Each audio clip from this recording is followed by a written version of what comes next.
à la tribune des Nations Unies. Les assemblées générales des Nations Unies, c'est tout un cadre. C'est un cadre de contact. C'est le seul endroit pendant 2 semaines où tous les États se retrouvent.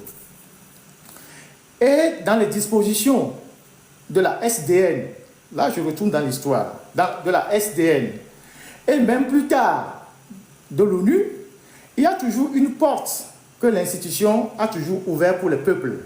Et quand je parle des peuples, les ONG, les associations, les individus. Et c'est cette porte-là que plusieurs peuples ont toujours saisi quand il s'était agi des questions d'indépendance, de faire des pétitions en direction de l'ONU. Et le Togo étant un pays qui a beaucoup utilisé les pétitions pour attirer l'attention de l'ONU pour son indépendance, les Togolais devaient savoir qu'en dehors des États, les peuples ont toujours eu accès à l'ONU, d'une manière ou d'une autre. Et c'est même dans les textes de l'ONU. Il est dit dans les textes de l'ONU que les personnes, les groupes, les ONG peuvent déposer des plaintes aux différentes branches de l'ONU. C'est écrit en anglais. The individuals, groups, or NGOs can also submit complaints directly to specific Human Rights Council under the complaint procedure. Donc, c'est écrit dans les textes. Et quelqu'un comme Dani Aïda, qui est dans le mécanisme des Nations Unies depuis 20 ans, ne peut pas amener nos petits frères pour se promener aux Nations Unies, quand même regarder les immeubles à New York. Donc, quand il y a une grande conférence des Nations Unies, notamment à New York, les États ont la parole dans la salle. Mais en dehors de la salle, il se passe énormément beaucoup de choses. C'est les rendez-vous que vous prenez d'avance, avec les représentations permanentes, parce que chaque État a une représentation permanente qui est ouverte. Toutes les branches de l'ONU ouvrent leurs portes. Que ce soit le PNUD, que ce soit l'UNICEF, que ce soit le HCR, que ce soit, je ne sais pas comment on les appelle, toutes les branches de l'ONU que vous connaissez ouvrent leurs portes. Et donc, la seule condition d'être reçu, c'est que vous preniez un rendez-vous d'avance. La FAO, tout ça là, voilà, tout ce que vous connaissez, tout, parce que c'est le seul endroit où tout le monde vient et l'ONU ouvre toutes les portes. Maintenant, ce qui se passe dans la grande salle, ce qui se passe dans la grande salle, c'est seulement le discours qu'on envoie au peuple du monde. Parce que la grande salle, c'est la seule tribune où tout le monde vient parler. C'est le seul endroit où tu viens dire n'importe quoi. Tu peux même te lever, insulter Donald Trump alors que tu es aux États-Unis. Personne ne te fera rien. Parce que c'est ton heure de parler. Tu peux rester là-bas. Vous avez vu Ahmadinejad, l'ancien président iranien. Il allait là-bas, il insultait les Américains. Il disait que les États-Unis, c'est le démon de la terre, tout ça. Il jetait les papiers. Personne ne lui dit rien. Kadhafi est allé à l'ONU. Il a parlé, il a pris la charte de l'ONU, il a jeté. Personne ne lui a rien dit. C'est pas... Hugo Chavez, c'est quel pays même Hugo Chavez? C'est le Venezuela. Il est passé plusieurs fois à la tribune des Nations Unies. Il a parlé, il a insulté les Américains, il a insulté les Bush, tout ça. Il a jeté les papiers. C'est le seul endroit, c'est un défouloir. La tribune des Nations Unies, c'est un défouloir. Mais les choses sérieuses ne se passent pas à la tribune. Les discours, tout le monde vient prononcer son discours, il part. Et les discours qui attirent plus d'attention, c'est les discours des puissances.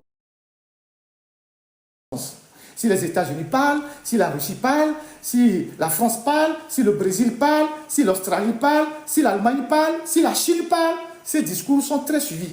Après, quand il y a les petits pays qui viennent parler, les gens quittent même la salle. Vous avez vu Robert Doucet, quand il parlait, il n'y avait personne. Parce que rien, les vraies choses ne se passent pas dans la salle. La salle, c'est juste pour les discours. Après, c'est tous les rendez-vous qu'il y a tout autour de l'événement. Tous les hôtels qui sont à côté, les permanences que les Nations Unies ouvrent pour tous ceux qui viennent déposer des dossiers.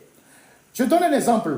Nous, au niveau de la presse, moi, en tant que journaliste, on a fait des plaidoyers.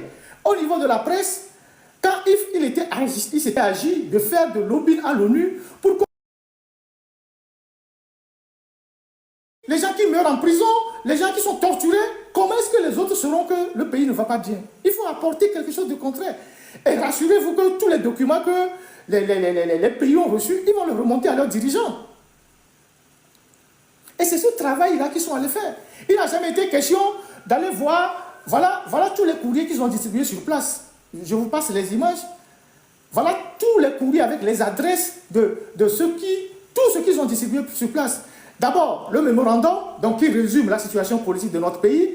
Ensuite, la brochure dans laquelle tous les prisonniers, tous ceux qui sont en prison actuellement, qui ont fait l'objet de tortures, sont répertoriés pour montrer quand même à tous ces gens-là ce qui se passe au Togo. Parce que le gouvernement togolais, lui, il part à l'extérieur dire que tout va bien au Togo. Pourquoi nous, on n'apporterait pas la contradiction? Parce que le changement que nous voulons dans notre pays, c'est à la fois des facteurs endogènes et des facteurs exogènes qui vont contribuer au changement dans notre pays. Il faut que les deux facteurs soient réunis.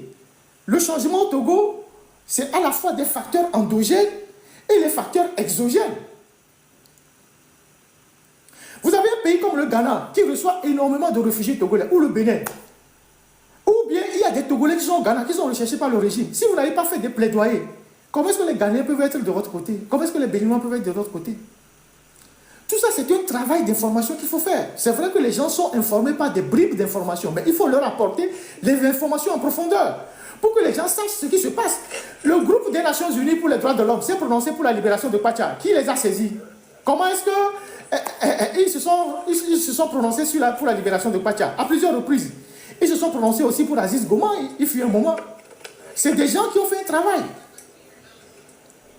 Donc, ce travail de nos compatriotes, pour aller sensibiliser toutes ces organisations qui étaient là pour l'Assemblée générale, tous les États où ils ont pu déposer les courriers ou ceux qui les ont reçus, est un travail énorme et un travail à saluer. C'est un travail qu'il faut saluer.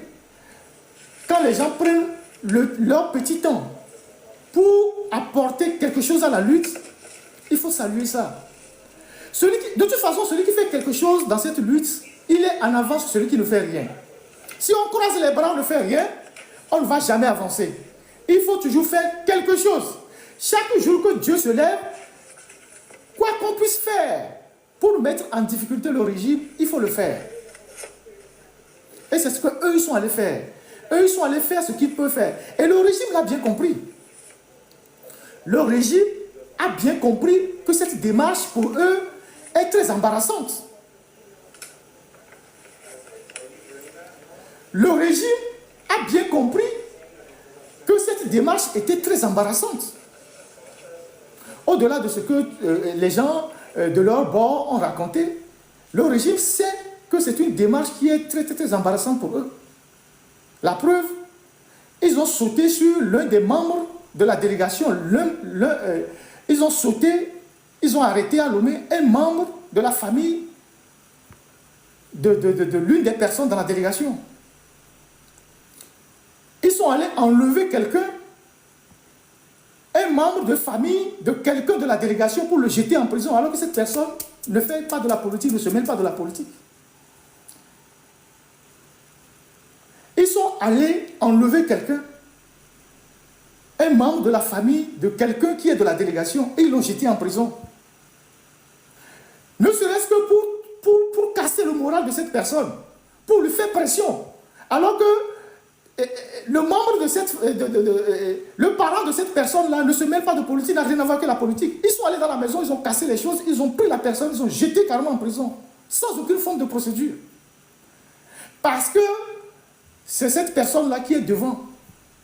Donc le régime a compris que cette démarche est très embarrassante pour eux. C'est pour ça qu'ils se sont attaqués à ce membre de la famille de cette personne-là.